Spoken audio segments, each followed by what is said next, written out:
When my wife, Abigail, went hiking with some online friend and vanished, I was out of town on business, completely frantic. That same night, I called the police, alerted search and rescue teams, and even put out a public missing person notice. 2 days later, when the rescuers finally brought her home safely, the first thing out of her mouth was a complaint. She accused me of overreacting and wasting public resources. I laughed, calm and collected, pulled out the divorce papers I'd already prepared, and told her to sign and get out. The moment I had posted the missing person notice online, speculation began running wild. Sitting alone in my hotel room, watching the home surveillance footage, a deep chill crept over me. Abigail and I had been married for 2 years, a rushed wedding due to an unexpected pregnancy. Tragically, half a month after our wedding, she fell down the stairs and lost the baby. Holding her in my arms as we both sobbed uncontrollably, I comforted her, telling her we were still young and would have plenty of opportunities to have children. Claiming she needed time to recover, Abigail quit her job and soon immersed herself in online friendships. I initially believed it was just her way of coping with the grief, but it wasn't long before I realized she'd started an online romance. For the sake of her so-called true love, Abigail began rejecting any intimacy with me. Even when we occasionally shared a bed, it was cold, distant, mere obligation. My breaking point came when I discovered she'd secretly bought lingerie, camping gear, and even booked hotel rooms. At first, foolishly, I thought she was planning a surprise for me. Then reality slapped me hard. She was plotting an exciting getaway with her soulmate. That's when I knew I couldn't stay married to a woman like her. Not long after, the rescue team contacted me. "Mr. Edwards, we're near your wife's campsite. Do you know what she was wearing when she left?" I paused, staring at the footage from the security camera, my voice low and tight. "Black windbreaker. Black yoga pants. Please, just find her. Whatever's happened, I can handle it." There was a silence on the other end. Then the man said quietly, "We'll do our best. You'll be the first to know if we find anything." As soon as the call ended, I posted a missing person alert across every social media platform I could think of. I needed as many eyes as possible looking for her. I even shared it to my private feed, something I almost never did. It was already past 11 p.m., but messages started pouring in almost instantly. "Edward, are you okay? I saw your post. Who was Abigail with when she left? Edward, don't worry about the company, I'll take care of everything. Just go find her. Edward, what the hell is going on?" I didn't respond to any of them. Not until my mother-in-law called. "Edward," she snapped, "did you really post that missing person alert? You need to take it down. Now." My voice cracked with urgency. "Did you hear from her? Has she called you? Please, just tell Abigail to call me." She hesitated. "No, I don't know where she is. I just think you're blowing it out of proportion. Maybe she just needs to clear her head." "I've already brought in a rescue team," I said, my chest tightening. "I'm really scared something's wrong. Look, I can't waste more time. I'm flying back tonight." I hung up before she could argue, grabbed my bag, and booked the next flight out. Deep down, I knew my mother-in-law had known all along. She just didn't tell me. After I found out Abigail was seeing another man, I had surveillance cameras installed all around the house. Her mother tried to talk some sense into her, told her to think about the marriage, to make it work, but none of it mattered. Abigail had already made up her mind. Now she's panicking, but not because she's worried about me. She's afraid the truth might come out. What she doesn't realize is, I planned this. When I saw her leave with that man, I felt nothing. No panic, no pain. Just cold clarity. I didn't rush to the campsite like some desperate husband. Instead, I checked into a nearby hotel, calm as ever. I set up my equipment, making sure the camera had a clear view of the only trail leading out of the campsite. There's just one exit. If they come out, I'll catch every frame. Abigail, I know you're watching now. When you finally show up, the world will see you for what you are. You and your little affair, caught in broad daylight. You betrayed our marriage, and betrayal comes with consequences. From the hotel window, I could see the flashing lights of police cruisers and rescue vehicles gathered outside the woods. My live stream had already gone live. Within minutes, thousands of viewers flooded in. I don't get it. That campsite's part of a developed resort area. The weather's fine, no storms, no wild animals. How does someone just vanish? Feels like a publicity stunt if you ask me. Still, what if she passed out somewhere in the woods? Better safe than sorry. Weren't there two people out there? Honestly, I think the guy who reported her missing is up to something. What if they're not even missing? Maybe they're holed up in a hotel nearby, if you know what I mean. The commenters were sharp, too sharp.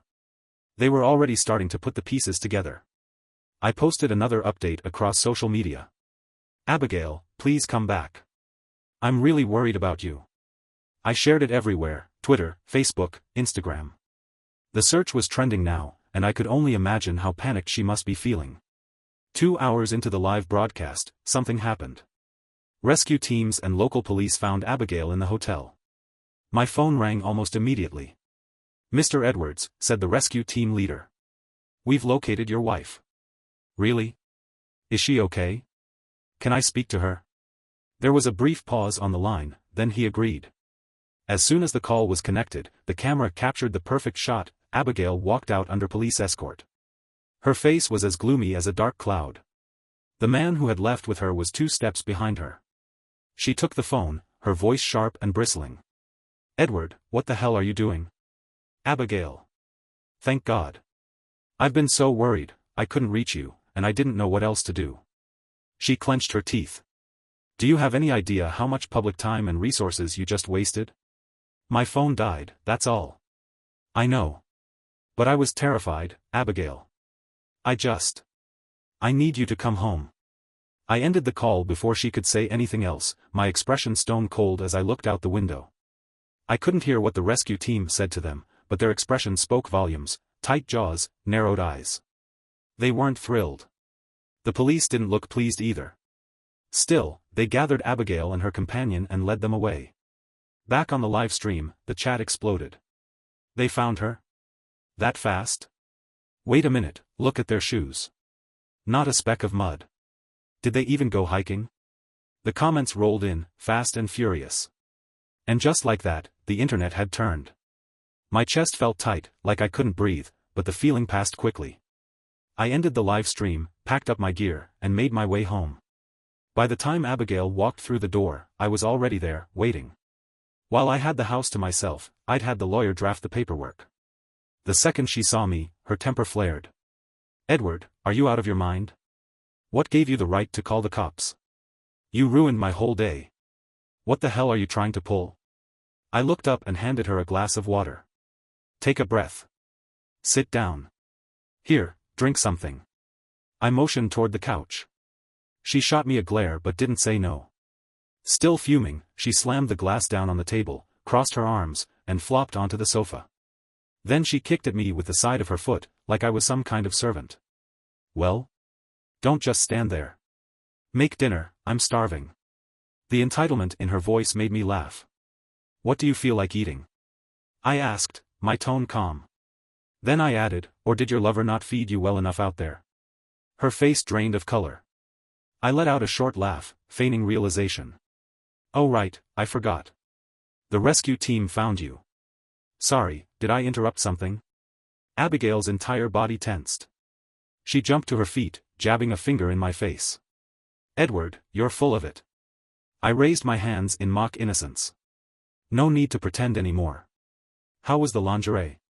Comfortable?" Her lips twitched, and she went pale. Then, as if something broke inside her, she dropped back onto the couch like all the air had gone out of her. You know." "Yes, I know," I said, my voice hollow now.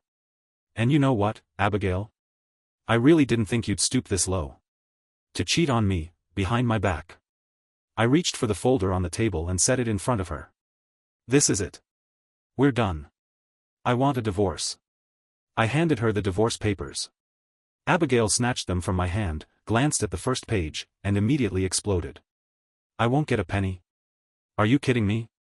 I let out a cold laugh and casually held up my phone. "You cheated during the marriage. That's why." Her face turned red with rage. "Edward, there's no way in hell I'm walking away with nothing. We've been married for 2 years. I'm entitled to half the house, the cars, the savings. If you think I'll settle for less, you're dreaming. So what if I cheated?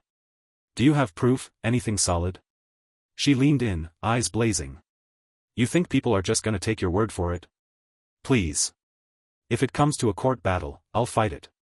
And I don't think a judge is going to hand you everything based on some dramatic story and a few social media posts. I stared at her, stunned by how shameless she was. I'd gone public with everything, the live stream, the posts, the footage. The entire internet had already made up its mind. But she knew how to play the game. She never brought him home. Never gave me that one undeniable piece of evidence. And she was right.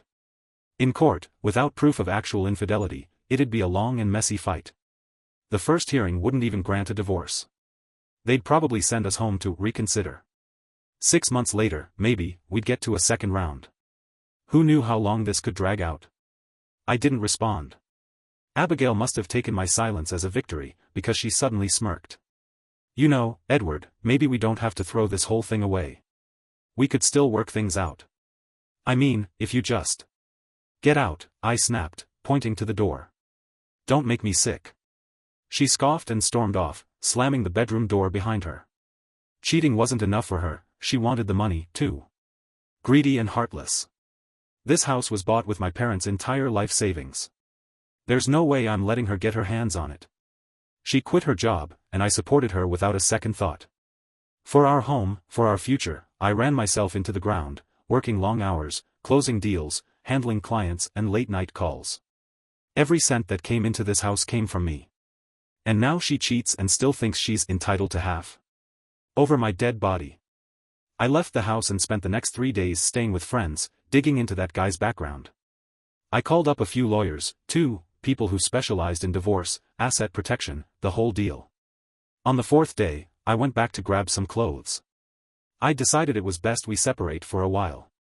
But when I opened the front door, I was hit with a smell I hadn't encountered in years, real cooking. To my surprise, Abigail walked out of the kitchen carrying a tray of food. She looked up, beaming like nothing had happened. Edward. You're back. Come wash up, dinner's ready. I blinked. Abigail, cooking? I raised an eyebrow. What's this all about? She gave me a sweet smile. What, I can't make a meal once in a while. Sit down, it's getting cold. I didn't trust it for a second. But I sat anyway, curious what game she was playing now. She even poured wine. Once I was at the table, she filled my glass and raised hers with a grin. Edward, I know I messed up. I'm sorry. Let's put it behind us, okay? Let's just move forward. Before I could respond, she downed her glass in one gulp. That alone gave me pause. Abigail was never this agreeable. Something about her smile didn't sit right, it felt too forced, too smooth. She clung to me through dinner, talking, laughing, over the top in her charm. I barely said a word, which only seemed to make her more desperate to win me over. And then, right after I finished eating, I started feeling off. My eyelids felt heavy. My vision blurred. I rubbed my eyes, trying to shake it off, but my limbs were sluggish, my head spinning. Abigail leaned in, grinning with sick satisfaction. Surprised, aren't you, Edward? Bet you didn't see this coming. My heart lurched. I watched, helpless, as she reached into my pocket and took my phone. I tried to protest, but my body wouldn't respond. Abigail, you drugged me? She just smiled, cold and triumphant. I must have blacked out. When I came to, it was already the next morning. My phone was lying on the couch. I scrambled to grab it, heart pounding, and opened my banking app. Gone. Every cent, gone. Abigail had drained my accounts and transferred all the money into hers. So that's what this was about. The whole performance, the cooking, the apology, the wine, it was all for the money. Funny enough, I actually felt relieved. At least now, I knew exactly what I was dealing with. I gave a dry laugh, and called the police. Abigail, you never saw it coming, did you? What you didn't know was, I saw everything before I even walked through the door last night. I'd checked the surveillance footage. You and your little boyfriend? I saw the two of you plotting. You were going to make sure I walked away with nothing, even if it meant drugging me. So I played along. What you don't realize is, I just got back from a business trip, and that money? That was $600,000. A significant delivery, that was transferred into my account by our company's finance team. I didn't even expect it to land yesterday. But you were bold, Abigail. Real bold. $600,000. While reporting the theft to the police, I also contacted my company to flag the situation. Then I headed to the hospital to get a full toxicology screen. Abigail had thrown away all the food from last night, but she'd forgotten the trash bag hadn't been taken out yet. I grabbed samples of the leftovers and brought the bottle of wine too. All of it, headed straight for lab testing. After the hospital examination, I called her. She answered on the third ring, smug as ever. "Edward, to what do I owe the pleasure?" "Abigail, bring the money back. Now." "Bring it back," she scoffed. "That's my money. Weren't you the one who wanted a divorce? Well, here we are." Her voice was full of spite, completely unrepentant. I opened my mouth to reply, but she hung up before I could get a word in.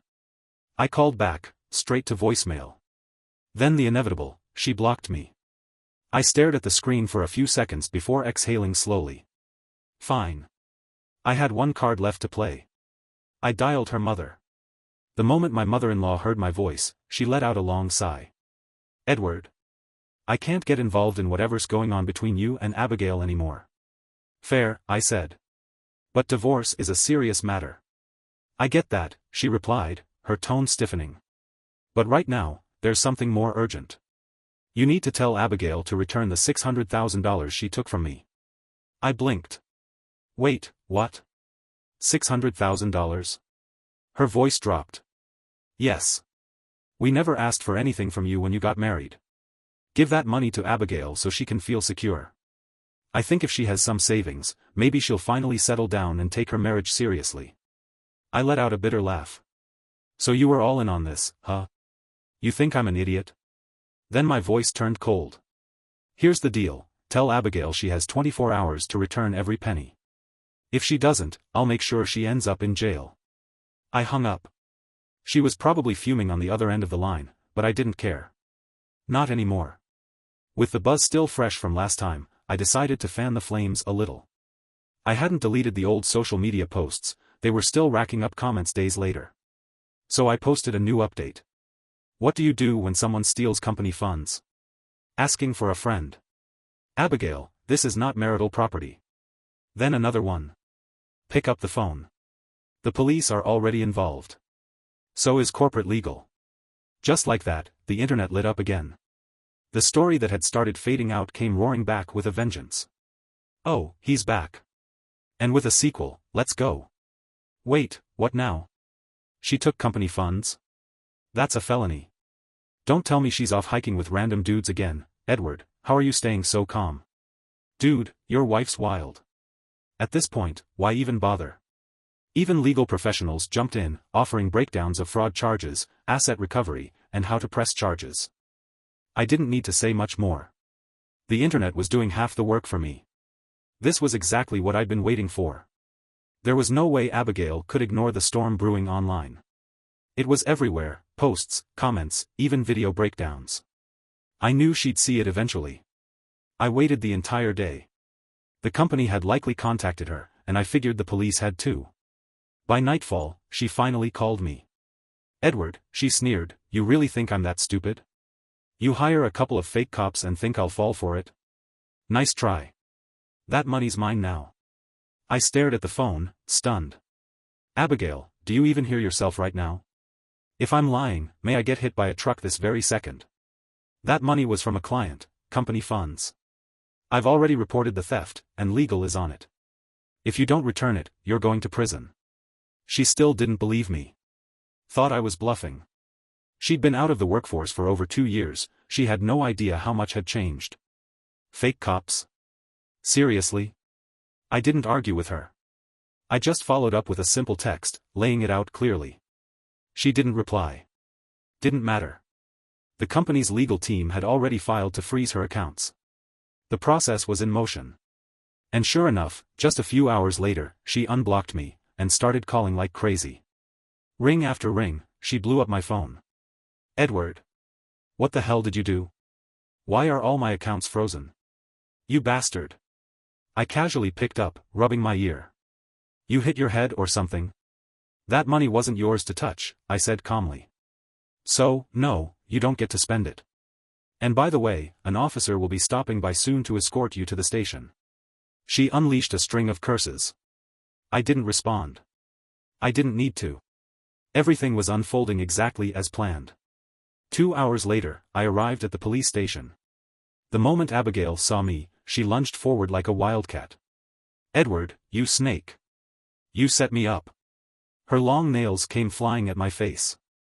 I jumped back, quickly ducking behind one of the officers. "You see this?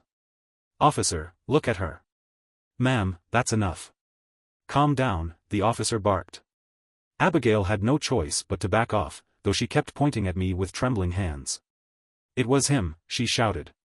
"He transferred the money to me. I'm the victim here." And then, like flipping a switch, she burst into tears. "I'm just a housewife. I haven't worked in years. I have no income, I depend on Edward for everything. I didn't know where the money came from. He's the one who did this." Unbelievable.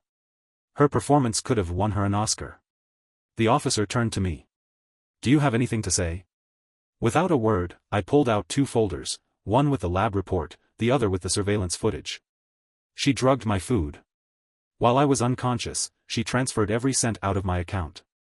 As the officer flipped through the documents and scanned the video stills, his expression darkened. Abigail froze. "Wait, what? Surveillance?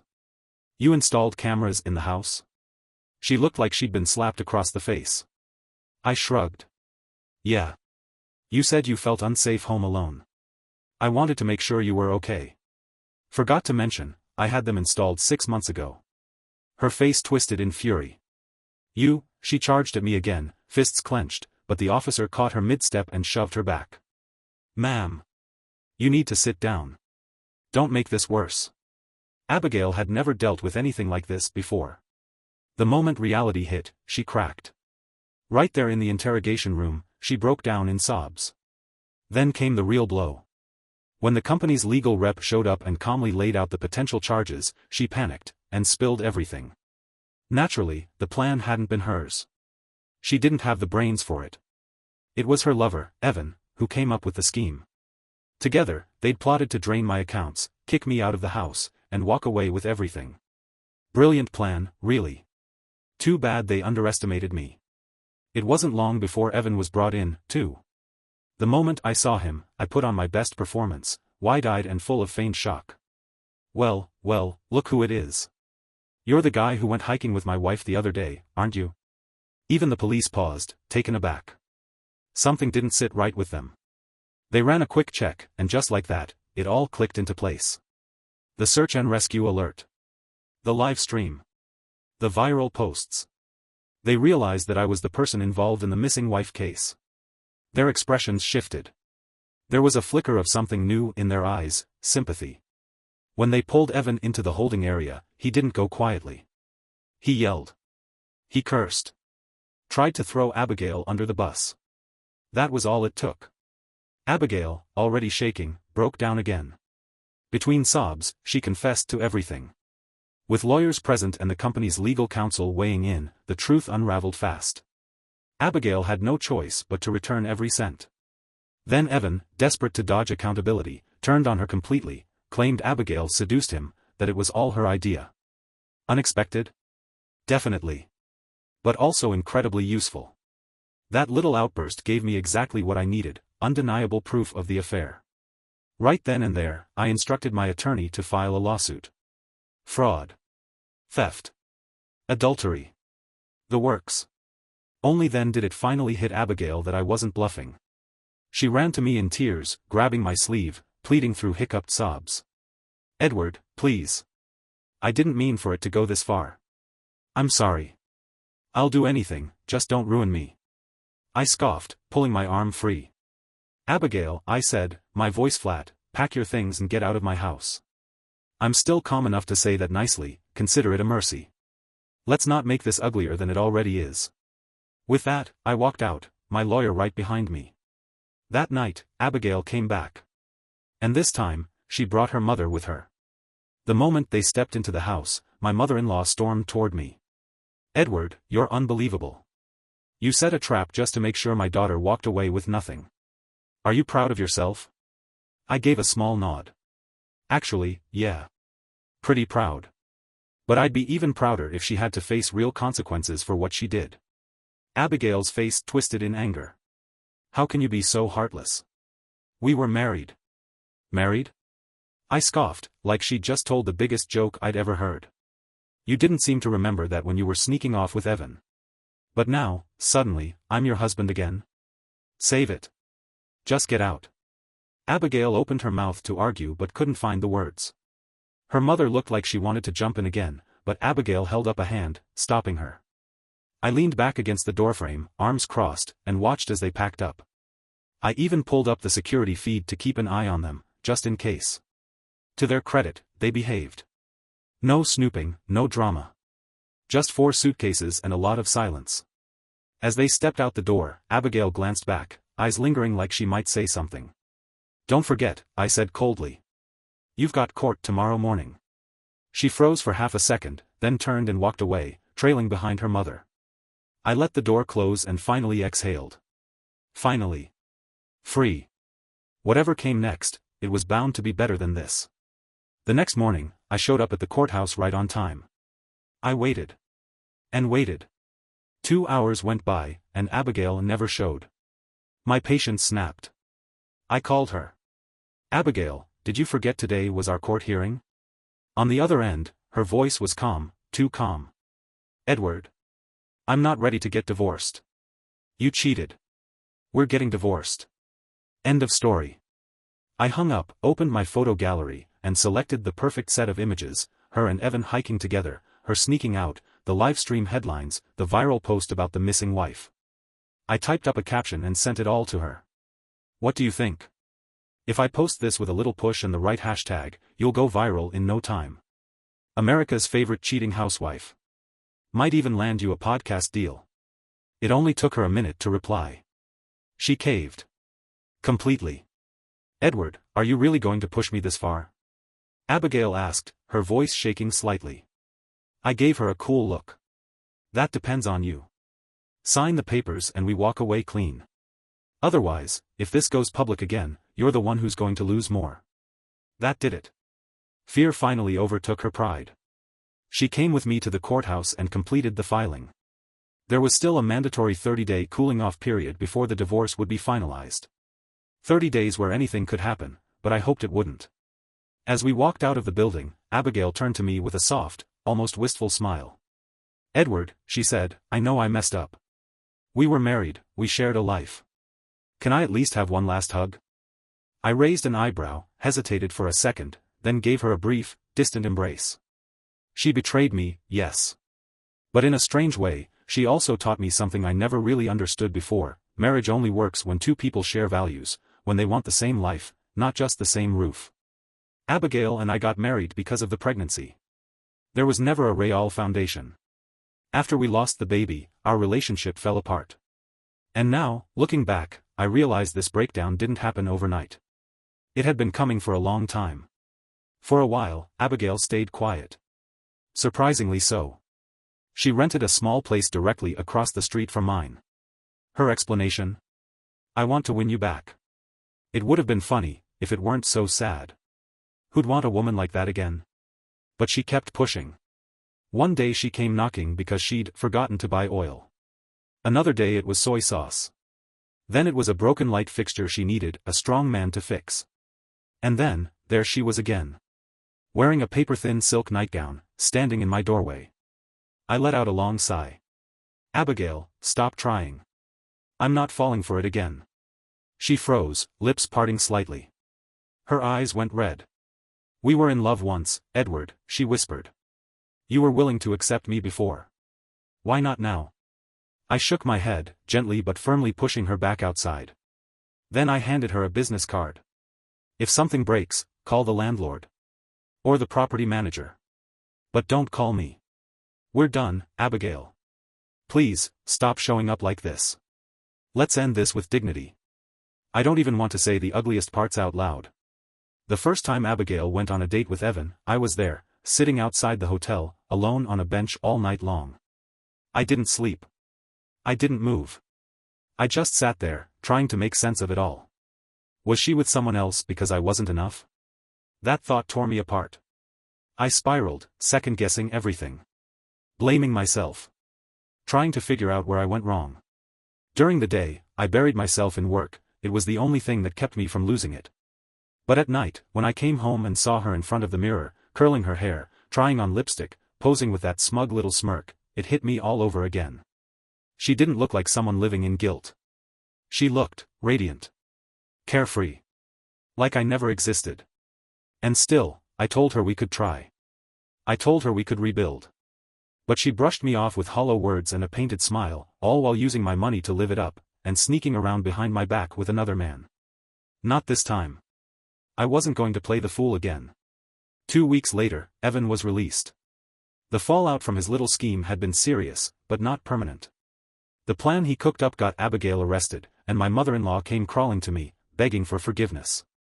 My parents called too, urging me to let it go. Don't make it ugly, they said. Corner a rabbit, even it'll bite. I thought about my job, my reputation. I had to be smart. So, I signed the settlement. The company's legal team backed off, agreed not to pursue charges. But mercy doesn't always teach lessons. The moment Evan walked free, he went straight to Abigail. And to no one's surprise, she didn't hesitate for a second. Ran right into his arms.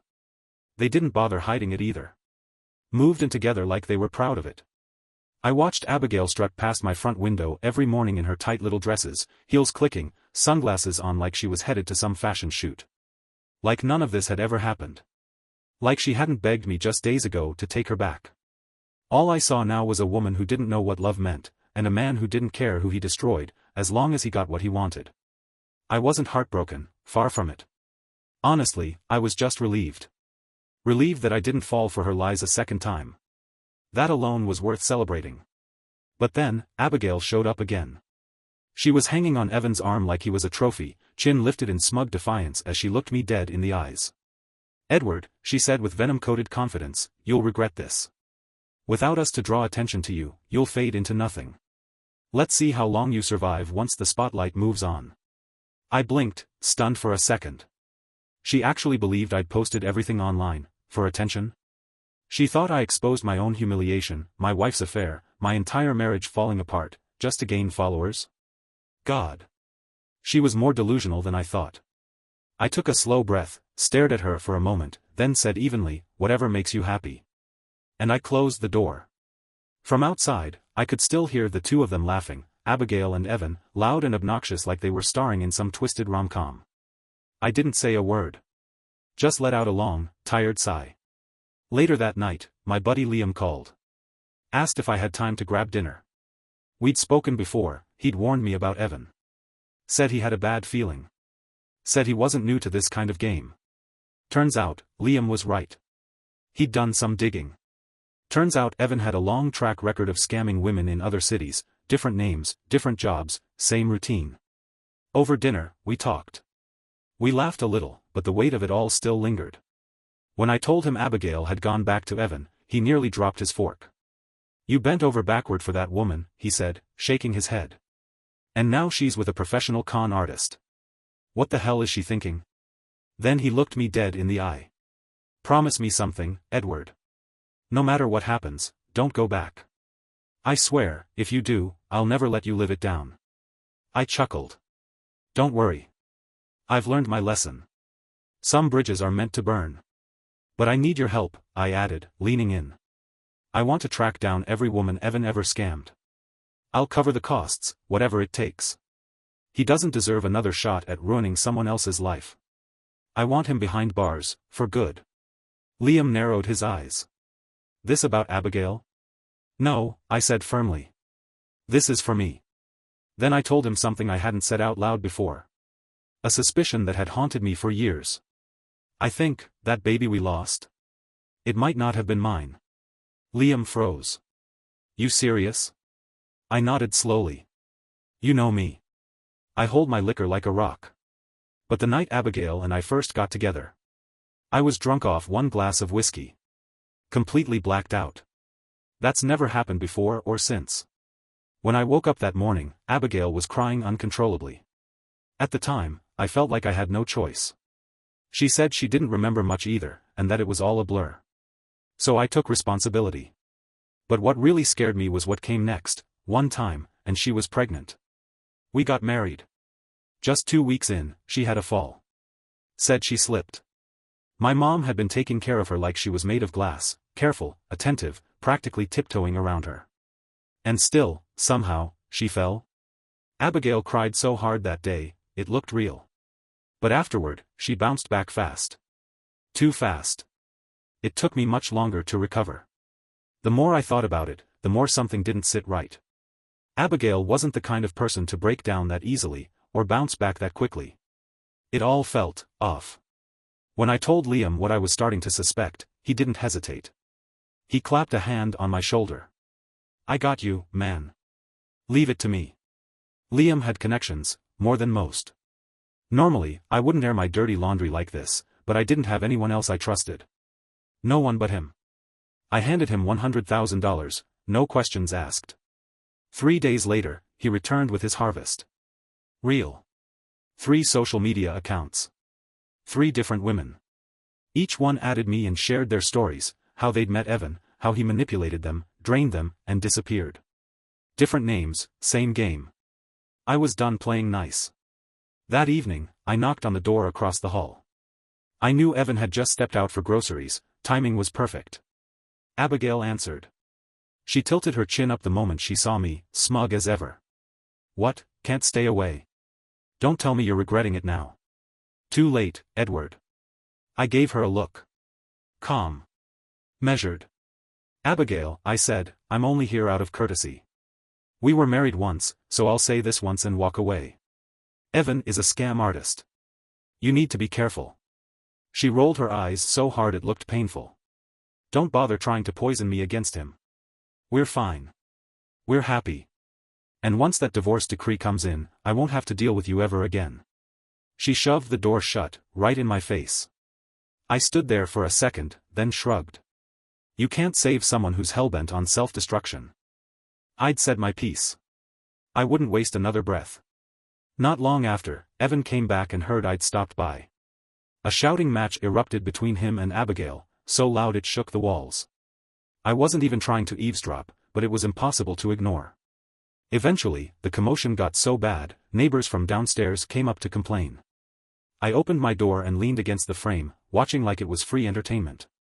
A middle-aged couple knocked on their door and let them have it, called them out for disturbing the peace, warned them they'd call the police if it kept up. And just like that, Abigail and Evan both fell silent. I nearly doubled over laughing. Without me there to baby her, no one gave a damn about her feelings anymore. Satisfied, I closed my door and went back inside, feeling better than I had in weeks. A few days later, I met with the 3 women Evan had conned. We chose a quiet cafe downtown. All 3 of them were around the same age. Same type, too, similar to Abigail, actually. Evan clearly had a type, beautiful, a bit naive, and emotionally dependent. One of the women leaned forward and said, Evan told me he wanted to get married, buy a house. He took $300,000 from me. Another scoffed. That's nothing. He got $600,000 out of me. Then a third woman, a woman with curly hair and crimson lipstick, said calmly but firmly, I took out $2 million. I gave him everything for our future. And the next thing I know, he's hiking with your wife. I sat back, took a breath, then said what I'd been holding in for a while. Look, I'm not gonna sugarcoat it. My wife? She's just another manipulator. She thought I'd be her fallback guy. Now I want both of them in jail where they belong. They nodded slowly. Once I had all the chat logs, transaction records, and proof in hand, I moved forward. It still baffled me that none of them had reported him. Out of shame, maybe. That's why Evan had slipped through the system so easily, no one ever pressed charges. 2 weeks later, Abigail and I showed up at the courthouse for the final step, signing the divorce papers. Evan was there, of course. Holding her like a prize. As soon as the documents were stamped and handed over, they couldn't even wait to leave. They kissed right there in the hallway like they were starring in some trashy soap opera. Even the clerk at the front desk looked stunned. I couldn't help it, I let out a dry laugh. Big day, huh? I said loud enough for them to hear. You 2 planning to register for marriage while you're at it? That stopped them cold. Abigail turned to Evan, her smile faltering. Evan looked away, eyes darting. I smirked. What's wrong? He didn't tell you. Maybe he's not exactly the commitment type. I turned to walk away, tossing one last line over my shoulder. Careful, Abigail. You're not great at spotting lies, and your brain's not exactly built for long games. I didn't need to look back. Abigail's face flushed with anger, clearly ready to fire back, but Evan stepped in, all smiles. Don't you understand romance, he said, playing it cool.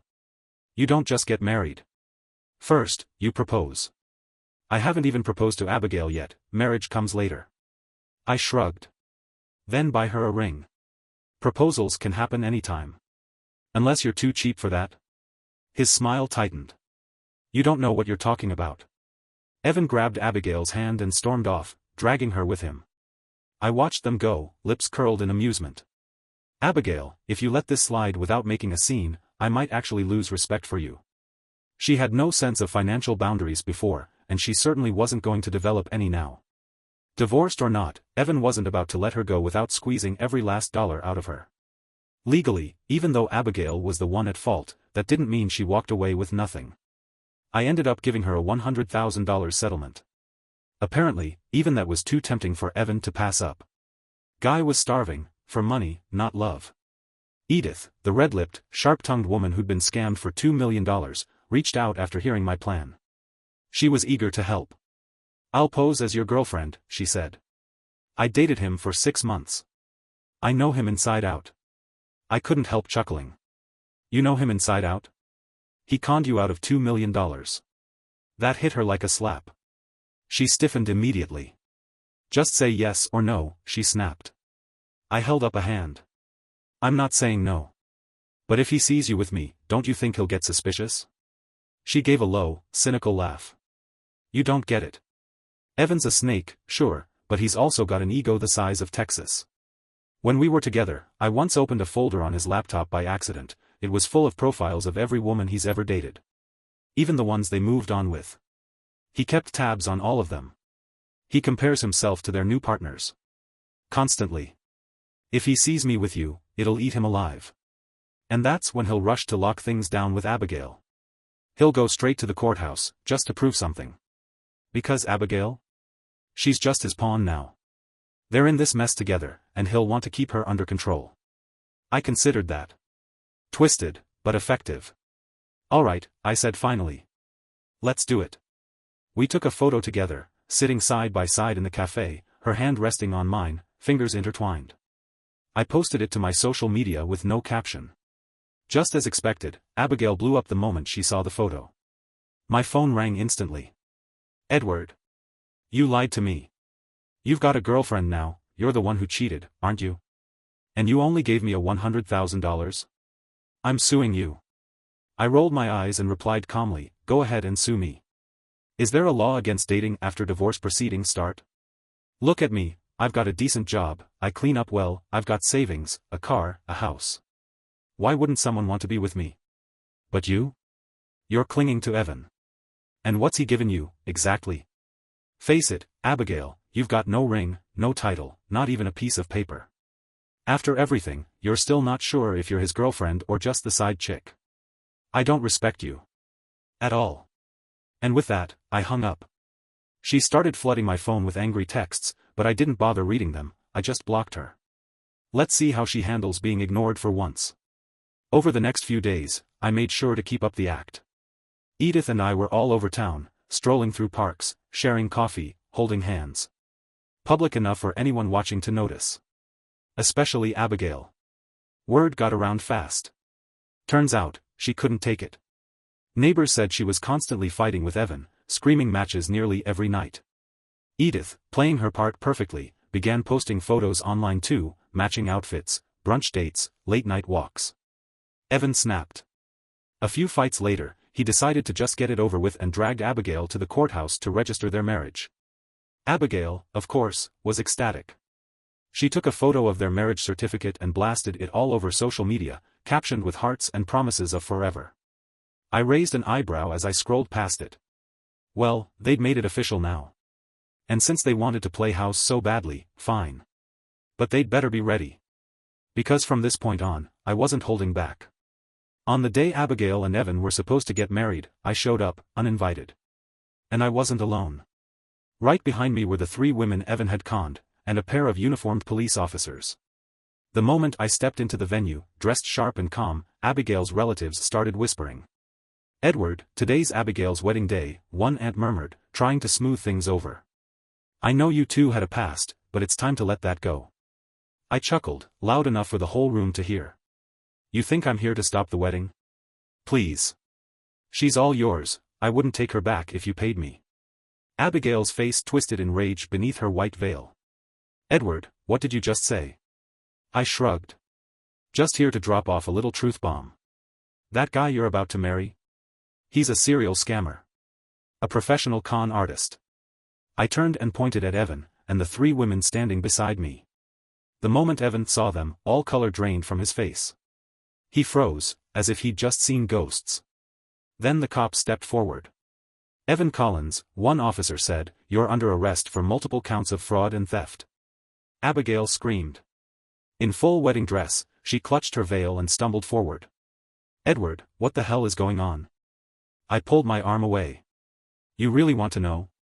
He's been scamming women for years. Millions of dollars. You were just the next in line. That $100,000 settlement I gave you? You spent it fast, didn't you? Guess who it really went to?" Abigail swayed, speechless. "And then?" "What?" her mother shrieked, bursting into the chaos. "That man said he needed $300,000 to put down on a house. He told us he had money tied up in a savings account. He borrowed money from me too. Said he invested it in a bond. He told me he just needed help with a deposit." Voices erupted from all over the guest list. I stood back, stunned at how fast Evan had moved. He'd conned half the room. One by one, the guests followed the police out, statements to give, paperwork to file. Abigail tried to go with them, but the hotel manager stopped her cold at the door. "Ma'am, the wedding bill needs to be settled before you leave." She turned back to me, eyes wide with tears, lips trembling. I offered a polite shrug. "Sorry, Abigail. Not my problem anymore." I turned to Edith and the other 2 women, nodded, and together we walked out, leaving behind the chaos and the sobbing bride-to-be. What Abigail did after that, I'll never know. When she found out Evan was a con artist, she collapsed to the floor like her world had shattered. And me? I walked out into the sunlight, gave the ladies a warm goodbye, and climbed into my car. The whole thing made the local news by nightfall. A few bloggers dug up old photos. Abigail's face was all over social media. "Wait a minute, isn't this the woman who went missing on that hiking trip? Oh my god, she's the wife from the viral missing wife post. I knew that story had layers. This is the plot twist we were waiting for." Masterclass. He used himself as bait to take down a scammer. Absolute legend. I smiled as I scrolled past the comments. As far as I was concerned, this chapter was closed. And the rest of my life? Fortunately, I will live a happy life in the future.